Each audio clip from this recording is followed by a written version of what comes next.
Hi, welcome to the next installment. This is Tina from TinaNews.com, and I'm speaking to you about the secret doctrine, reading from it, explaining bits and pieces that stream through my mind. So let's get to it straight out. So here's a bit that HPB is talking to her critics, please, to all the people who don't understand what she's trying to do. To my judges, past and present, therefore, may they, whether they are serious literary critics or those howling dervishes in literature who judge a book according to the popularity or unpopularity of the author's name, who, hardly glancing at its contents, fasten like lethal bacilli on the weakest point of the body, I have nothing to say.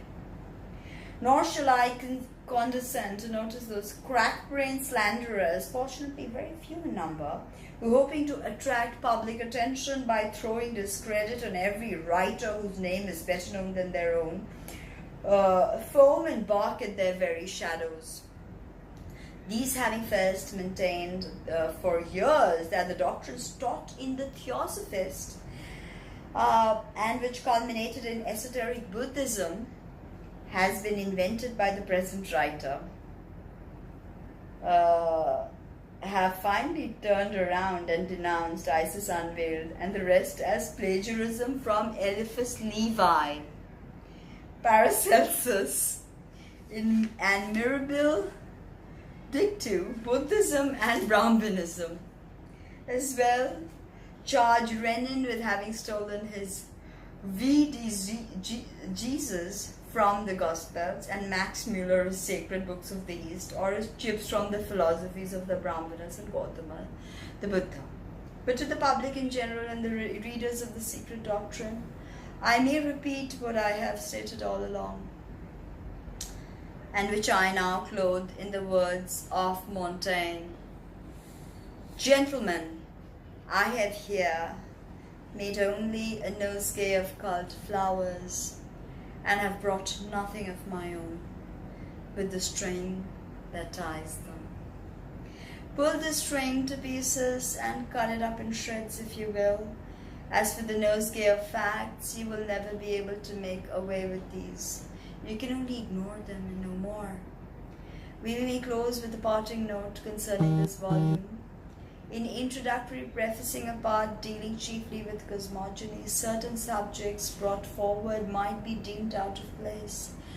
But one more consideration added to those already given has led me to touch upon them. Every reader will inevitably judge the statements made from the standpoint of his own knowledge, experience and consciousness based on what he has already learned.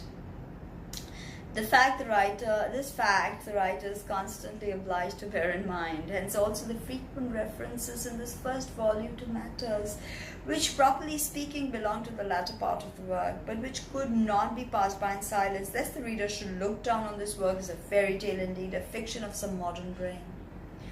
Thus, the past should help to realize the present, and the latter to best appreciate the past. Bearers of the day must be explained and swept away, yet it is more than probable, and in the present case it amounts to certitude, that once more the testimony of long ages and of history will fail to impress anyone but the very intuitional, which is equal to saying the very few. But in this, as in all like cases, the true and the faithful may console themselves by presenting the skeptical mud and Sadducee with the mathematical proof and memorial of his obdurate obstinacy and bigotry. There still exists somewhere in the archives of the French Academy the famous law of probabilities, worked out by an algebraical process for the benefit of skeptics by certain mathematicians. It runs thus: if two persons give their evidence to a fact and thus impart to it each of them 5/3 of certitude, the fact that they have 3/3 and 5/6 of certitude, that is, its probability, will bear to its improbability the ratio of 35 to 1. The agreement of 10 persons giving each half of certitude will produce 1023 by 1024, etc., etc. The occultist may remain satisfied and care for no more. He basically says that very small percentage of people who will actually go through this book, read it, understand it, want to work with it. That's going to be a very, very small percentage, but that does not necessarily that's not something she minds. She is speaking out to those few people that are genuinely interested in this. So now I hope you like that. Now we are going to move on to the poem, which is we were done with the introductory part of it, so I'm quite happy with that.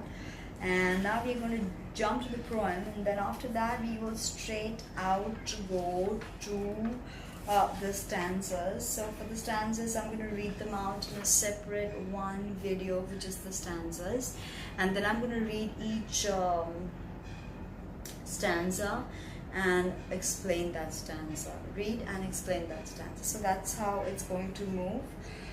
Really glad that you are here, you're watching this. Please share, comment, and you can donate to this project if you support this work, and if you support me, thank you very much.